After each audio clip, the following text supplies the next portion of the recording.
አጤ ምኒልክ ፎቶ የተነሱባት ካሜራ መገኘቷም አስገራሚ ሆኗል።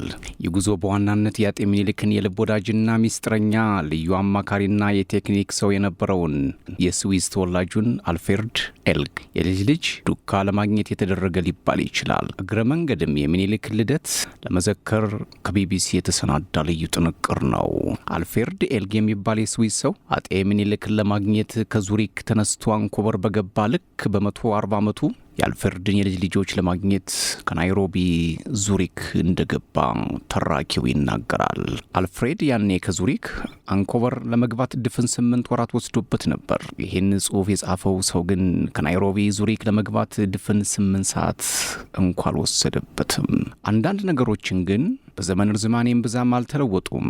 ኤልግና ምኒልክ ከ102 ዓመት በፊት ያነጠፉት ባቡር ከለጋር ተነስቶ ወደ ባህረ ነጋሽ ጠለቀም።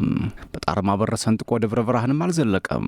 ከ102 ዓመት በኋላም ኤልግና ምኒልክ በተገናኙባት ባንኮቨር የሚያልፈው ሎንችን እንጂ ባቡር አይደለም። አጤ ምኒልክ አንድ አፍታ ካረፉበት ከታዕካ ነገሥት በዓታ ለማርያም ቀና ብለው ባቡሩን ቢያዩት፣ አልፍሬድ ኤልግም አንድ አፍታ ከዙሪክ ፍሪድሆፍ ኢታምቡል መካነ መቃብር ቀና ብሎ አንኮቨርን ቢመለከት ሁለቱም ሸለብታ ወስዶን እንጂ መቼ ሞተን ይሉ ነበር። ቀላሉ ባቡር ያሬድ ኃይለሥላሴና አልፍሬድ ኤልግ ታወሱኝ። ልበቀናው ያሬድ ኃይለሥላሴ ዙሪክ ያለው እናቱ ስዊዛዊ በአባቱ ትውልደ ኢትዮጵያዊ ያሬድ ተወልዶ ያደገው እዚያው ነው። አፉን የፈታውን በጀርመንኛ ነው። ታዲያ ይሄ ያሬድ የሚባለው ልጅ ከቀላል ባቡርና ከአልፍሬድ ኤልግ ጋር ምን አገናኘው ትሉኝ ይሆናል። ጥሩ ጥያቄ ነው። ሶስቱን የሚያገናኛቸው የታሪክ መስመር የሚከተለው ነው ይልናል ተራኪው። ያሬድ ከዕለታት አንድ ቀን በአገሩ ዙሪክ ቀላል ባቡር በተሳፈረበት አጋጣሚ እንደ ሁልጊዜው መጽሐፍ ያነብ ነበር። አጠገቡ አንዲት በእድሜ ጠና ያሉ ሴትዮ ገልመጥ እያሉ ይመለከቱታል። እርሱም በግማሽ ልብ ንባቡን ቀጥሏል። ይቅርታ፣ የኢትዮጵያ ደም ያለብህ ይመስለኛል። ልክ ነኝ አሉት። በጀርመንኛ አፍ ነው። ታዲያ ልክ ኖት ማማ አላቸው። እኔ ስለ አንተ ህዝቦች ብዙ አውቃለሁ አሉት። እንዴት ሊያውቁ ቻሉ? የኔ ቅድመ አያት ያንተን ንጉሥ ያማክር ነበር። ማን ይባላል ቅድመ አያቶ የሚሉኝ ንጉሥስ ማን ይሆን? ንጉሥህ ካይዘር ምኒልክ ነው። የአያቴ ስም ደግሞ አልፍሬድ ኤልግ ይባላል አሉት። ደነገጥኩ ይላል ያሬድ ያን ቀን የተፈጠረበትን ውስጠ ስሜት ሲያስታውስ። ያ ቀን ኢትዮጵያዊነቴንና ስዊዛዊነቴን የሚያስታርቅልኝ ክር ያገኘው ያህል ተሰማኝ። ይቺው ናት ቀጭኗ ታሪክ። ይቺው ናት ኢትዮ ስዊዛዊው ያሬድን ከስዊዛዊው ቢትወደድ አልፍሬድ ኤልግ ጋር እያስተሳሰረችው የታሪክ ሰበዝ። ይልቅ ባቡር ውስጥ የመገናኘታቸው ምጸት ነው የሚደንቀው። ምክንያቱም ለኢትዮጵያ ከባድ ባቡር ያዘረጋላትን መሐንዲስ አልፍሬድ ኤልግ ነው። ለዚያውም አጤ ምኒልክ ነዝንዞ የከባድ ባቡራችን ባለውለታም የልጅ ልጅ በዙሪክ ቀላል ባቡር ውስጥ በአጋጣሚ ያገኘው ያሬድ ታዲያ ወደ ኋላ ከቢቢሲ ዘጋቢ ጋር አደን ይወጣል የአልፍሬድ ኤልግን የልጅ ልጆች በድጋሚ ለማግኘት። ከዚያ የባቡር አጋጣሚ በኋላ የት እንዳሉ እንኳ አያውቅም። ፍለጋ ከመውጣታችን በፊት ግን መቅደም ያለበት ታሪክ ሳይኖር አይቀርም። ለመሆኑ አልፍሬድ ኤልግ ማን ነው? ፓራዳው ጊዮርጊስ በፒያሳ እምብርት ከደረታቸው ደደር ከትከሻቸው ወደር ከአንገታቸው ቀና ከእድሜያቸው ጠና ከልጓሙ ዘና ብለው አባዳኛው ፈረሳቸውን ወደ ሰሜን አቅጣጫ የሶምሶማ የሚጋልቡት አጤ ምኒልክ እንደው ከእርሱ ሐውልት ስራ እንዴት ድንቅ ሐውልት ልናቆም አሰብን። ያቺ ሐውልት የማን ትሁን ቢባሉ ያለ ጥርጥር የአልፍሬድ ኤልግ ነዋ እንደሚሉ ገምታለሁ ይላል ጸሐፊው። በዚህች አንቀጽ ቅሬታ የሚገባው አንባቢ መኖሩ ሙን ነው። ስንት ጀብዱ የፈጸመ የአገር አርበኛ ሳለ ከምየ ምኒልክ ጎን ፈረንጅ የሚል የታሪክ አርበኛም አይጠፋም። ለካስ ፍርድ አዋቂው የሚኒልክ ቀኝ እጅ ሀብተ ጊዮርጊስ ዲነግዴ አባመላ ወደው አይደለም ነገርን ከስሩ ውሃን ከጥሩ ይሉ የነበረ። እስቲ ከመፍረዳችን በፊት የኤልግን ሕይወትን መርምር። ኤልግ የአጤ ምኒልክ ሸርክ ነበር። ለሩብ ክፍለ ዘመን ያልተለያቸው ጥብቅ ምስጢረኛ። ምን ያህል የወዱት እንደነበር ለመመስከር 2 ነጥቦች ብቻ ይመዘዙ ቢባል አንዱ የሚሆነው ንጉሥ ቢትወደድ የሚለውን እጅግ የላቀ ማዕረግ ብድግ አድርገው ያላንዳች ወለም ዘለምታ ለአንድ ፈረንጅ መስጠታቸው ነው። ያ ፈረንጅ ስዊዛዊው ኤልግ ነው። በአበሻ ምድር ያለ እርሱ ቢትወደድ የተሰኘ ፈረንጅ የለም። አጤ ምኒልክ ኤልግን ታንጀታቸው ይወዱት ነበር። ባይወዱትማ ስዩም እግዚአብሔር ያሰኛቸውን ምድር አንቀጥቅጥ ስማቸውን ብድግ አድርገው ለወንድ ልጁ ባልሰጡ። ከኤልግ 4 ልጆች ሁለተኛው ወንድ ልጁ ስሙ ምኒልክ ይባላል። የተወለደውም በግንቦት 14 1890 በአዲስ አበባ ነው። ልጅህን በንግስናው ስማችን ልንጠራው ፈቅደናል አሉ አፄ ምኒልክ። የክርስትና አባትም ሆኑት መስቀልም ካንገቱ አኖሩለት። ፈረንጁ ምኒልክ በሪ በከንቱ ተወልዶ በዙሪክ የሙቀት ማሽን አሻሻጭ ነጋዴ ሆኖ ኖሮ ከለታት አንድ ቀን ሞተ። እድሜው ሙሉ በሚኒሊክ ስም ተጠራ። መቃብሩንም በአውሮፓ ሳይሆን አይቀርም። በዙሪክ ቆይታችን ከአባቱ አልፍሬድ ኤልግ መቃብር ጎን ግን ፈልገን አጥተነዋል። የት ይሆን ያረፈው? እንዴት አይነትስ ህይወት ኖሮ ነው የሞተው? ካፍታ ቆይታ በኋላ ከኢትዮ ስዊዛዊው ያሬድ ጋር መካነ መቃብሩን ፍለጋ እንወጣለን። ቤተሰብ ካለው እናፋልጋለን። ከዚያ በፊት ግን የአልፍሬድ ኤልግን ልጅነት መፈተሽ ሳይኖርብን አይቀርም። ከዙሪክ አንኮበር ስንት የብርሃን ዓመት ነው? በምስራቅ ስዊዘርላንድ እንደነርሱ አቆጣጠር 1854 ተወለደ አልፍሬድ ኤልግ። በዚህ የዘመን ስሌት ከሄድን አጼ ቴዎድሮስ ሽጉጣቸውን በጀግንነት ሲጠጡ ኤልግ የ16 ዓመት ወይንም የ17 ዓመት ጎረምሳ ቢሆን ነው። ኤልግ ወላጅ አባቱን አያውቅም። ከጋብቻ ውጭ ነው የተወለደው። ያደገው ከእናቱ ማርያ ማልዲናና ከሁለት የእንጀራ እህቶቹ ጋር ነበር። ያሳደገውም የእንጀራ አባቱ ኮሎኔል ኖቫነር ነው። ኖቫነር በቱርጋው ክፍለ ሀገር ፍራውንፌልድ ከተማ የሚያከራየው አልቤርጎ ነበረው። በዚያ ዘመን ከጋብቻ ውጭ መገኘት ከሰው በታች ያደርጋል፣ ሰድቦ ለሰዳቢ ያሰጣል። ይህን ለማካካስ ኤልግ በትምህርቱ መላቅ ነበረበት። ኮሌጅ ከመግባቱ በፊት ገና ጥንት ጣሊያንኛ፣ ፈረንሳይኛ ጥንቷል። እንዲያውም እየዞረ ቤት ለቤት ያስጠና ነበር፣ ልክ እንደ ፖሊዮ ከታዊ። አፉን የፈታው ደግሞ በጀርመንኛ ነው። ኤልግ ከጋብቻ ውጭ መወለዱ ብስጭት ውስጥ ይከተው ነበርም ይባላል። ሲበሳጭ በስራ መጠመድ ነበረበት፣ ማሽን መጎርጎር ነበረበት። ማሽንም ባይሆን ያገኘውን ነገር ልጅ እያለ ባደገበት የሰሜን ምስራቅ ቱርጋው ክልል ባቡር ዘርግቶ ነበር ይባላል። በዚያ ዘመን ወጣቱ ኤልግ ታዲያ ባቡሩ ያስደምመው ነበር። ሀዲዱን እየተከተለ ሳይሮጥ አልቀረም። እንዴት ብረቶቹ እንደተቆላለፉ ለማየት ከተፍተፍ የሚለው የባቡር ድምፅ የነፍሱ ሙዚቃ ትሆን ይሆናል። ምናልባት ይህ በልጅነቱ የባቡሩ ቴክኖሎጂ ላይ መመሰጥ ይሆን? ኋላ ጅቡቲና ለጋሃርን እንዲያገናኝ ያደረገው ማን ያውቃል? ምናልባት ወላጅ አልባ መሆኑ ይሆን? አጤ ሚኒሊክን አባቴ እንዲላቸው ያደረገውስ ማን ያውቃል? ለመሆኑ ኤልግ ወደ ሸዋ እንዴት ነው? ያኔዋ ስዊዘርላንድ እንደዛሬው የዓለም ዘናጩ ሀገር አልነበረችም። ያኔ ስዊዘርላንድ የብዙ ገበሬዎች ሀገር ነበረች። ህዝቧም 3 ሚሊዮን ቢሰፈር ነው። ኤልግ ከዙሪክ ፖሊቴክኒክ ኮሌጅ በተመረቀ በ2 ዓመቱ የሚኒሊክ ጥሪ ደረሰው። ገና እኮ 25 ዓመቱ ነው። የዙሪክ ፖሊቴክኒክ የኛው ተግባረድ ነገር ነው።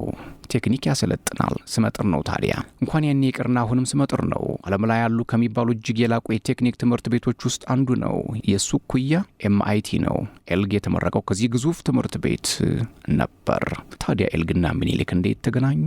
መቼስ በምረቃ ስነ ስርዓቱ ላይ ተገኝተው ሜዳሊያ ያሸለሙት እንዳይባል አጤ ሚኒሊክ እንደው ከሀገር ወጥቶ አያውቁም። ምን ያኔ እንኳን ስዊዘርላንድ ይመጡም ጦጦም አልወጡም። ገና አንኮበር ናቸው። ገና የሸዋ ንጉሥ ናቸው። በነ ኤልግ አቆጣጠር እኮ ገና 1887 ላይ ነን። ታላቁ ንጉሳችን የነቃ የበቃ ሙያተኛ ከየትም ፈልጋችሁ ላኩልኝ ብለዋልና በአስቸኳይ ለስራው ትክክለኛው ልጅ አለኝ፣ ስሙም የቱርጋው አልፍሬድ ኤልግ ይባላል ብለው ለኩባንያው ጦማር ላኩላቸው። አንድ የኮሌጅ ዲን አልፍሬድ ኤልግ ሀሳቡ ሲቀርብለት አለማቅማማቱም ይገርማል። ምክንያቱም በዚያ ዘመን ኢትዮጵያን አንድ አውሮፓዊ ወጣት ምሩቅ ፈጽሞ ሊያስባት አይችልምና ነው። ያኔ ገና አድዋ በአውሮፓ ላስተጋባም፣ ያኔ ገና ንጉሱ በምዕራቡ አልገነኑማ። ታዲያ እንደ ስዊዝ ጎረምሳ ሸዋን እንዴት ሊያስባት ይችላል?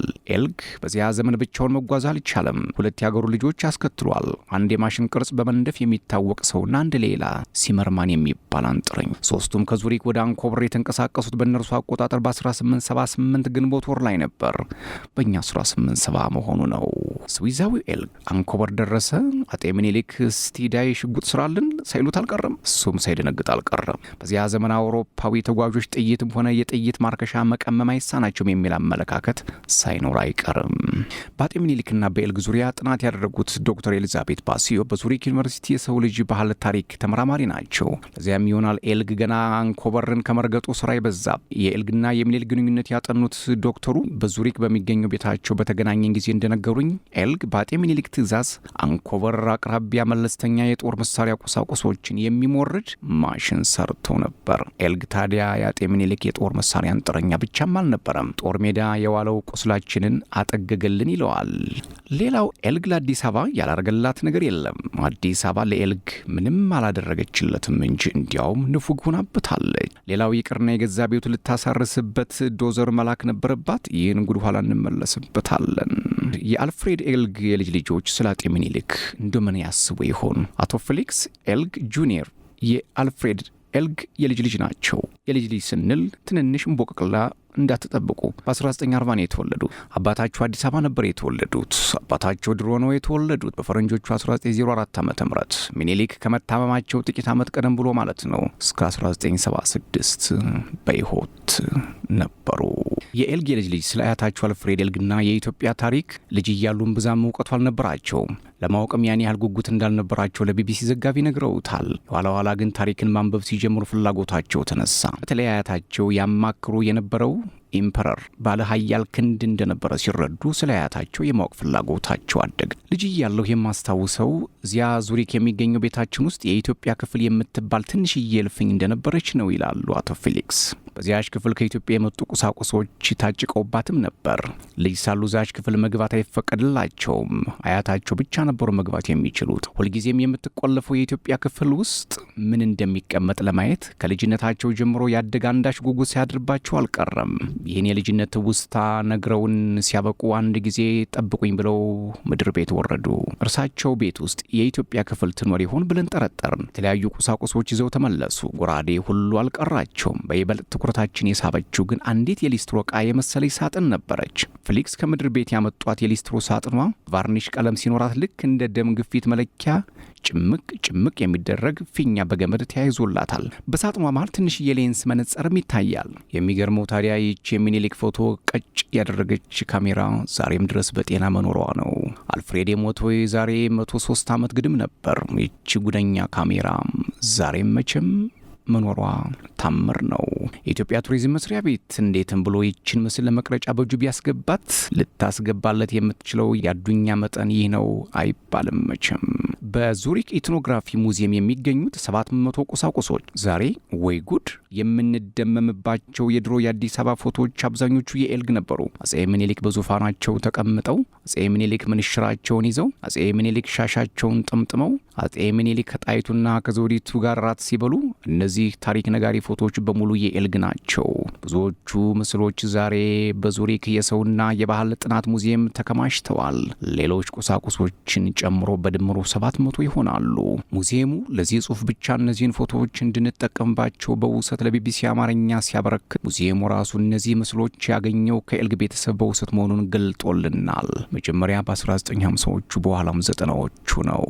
በአልፍሬድ ኤልግ የልጅ ልጅ በሚስተር ፊሊክስ ቤት በነበረው ዘለግ ያለ ቆይታ ከሰነዘራቸው ጥያቄዎች መሃል አንዱ ምናልባት አያታቸው ኤልግ ስለ አጤ ምኒልክ ተናግሮት በቤተሰብ ሲወርድ ሲዋረድ የሰሙትና የሚያስታውሱት ለየት ያለ ታሪክ ካለ ይህንን እንዲያጋሩ ነበር ከቢቢሲ ጥያቄ የቀረበላቸው። ሁለት ነገሮችን ብቻ ማስታወስ ችሏል። አንዱ የሚኒሊክ የመጀመሪያው የፎቶ አጋጣሚን የሚተርክ ነበር። አያታችን ኤልግን በአንድ ወቅት ኢምፐረሩ ተቆጡት።